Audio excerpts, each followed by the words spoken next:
खुलुमबाय बे समाव आङो नोंथांमोननि गेजेराव माखासे खौरांफोर लानानै फैदों। नोंथांमोना भिडिअखौ फारियै जोबजासिम नायलांदो। थांनाय 30 अक्ट'बराव खुंफुंजानाय आसामनि मोनबा बियाबनि उफ्रा बिसायख'थिनि फिथाइखौ दिनै फोसावबाय।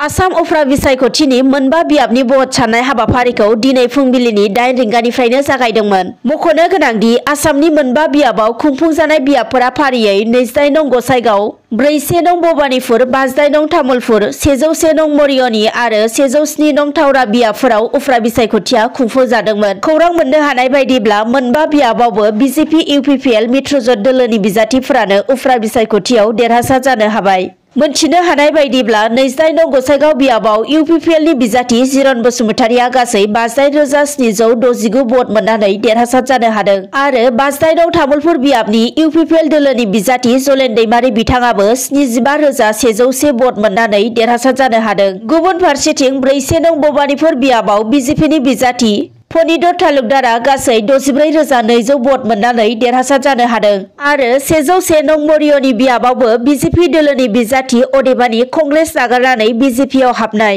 रुपज्योति कर्मी बिथाङाबो 55,489 भट मोननानै देरहासार जानो हादों आरो 107 नं थावरा बियाबनिफ्रायबो बिजेपिनि बिजाथि सुशांत बरग'हाइ बिथाङाबो 54,956 भट मोननानै देरहासार जानो हायो। मख'नो नांगोन दि थांनाय 30 अक्ट'बराव खुंफुंजानाय बे मोनबा बियाबाव गुबुन गुबुन दोलोनिफ्रायबो उफ्रा बिसायख'थियाव बाहागो लानानै गेलेदोंमोनब्लाबो एबा कंग्रेस, बिपिएफ, एआइयुडिएफ बायदि दोलोनिफ्राय देरहासार जानो हायाखिसै। मख'नो नांबावगोन दि उफ्रा बिसायख'थिनि बे फिथाइखौ फोसावखांनायनि उनाव आसामनि गिबि मन्थ्रि डक्टर हिमन्त बिश्व शर्मा, बिटिआरनि गाहाय मावफुंगिरि सोद्रोमा प्रमद बर' बिथांमोनजों लोगोसे दोलोनि गोबां दैदेनगिरि बिथांमोना गोजोननाय मोननायजों लोगोसे साफ्रोमनोबो गोजोननाय बावो। बेजों लोगोसेनो बिटिआरनि गाहाय मावफुंगिरि सोद्रोमा प्रमद बर'आ मोनसे गोनां बाथ्राखौ फोरमायथिनानै होयो दि फैबाय थानाय समाव मोनफ्रोमबो बिथिंखौ समानै जौगासार होनाय आरो बिटिआर गोरोबथानि दफाफोरखौ आबुं मावफुंनो थाखाय गासैबो दैदेनगिरि बिथांमोनानो खौसेयै खामानि मावनो नांगौ होननानै बिथाङा फोरमायथियो। गुबुन फारसेथिं 59 नं तामुलपुर बियाबनिफ्राय देरहासार जानो हानाय इउपिपिएल दोलोनि बिजाथि जलेन दैमारी बिथाङाबो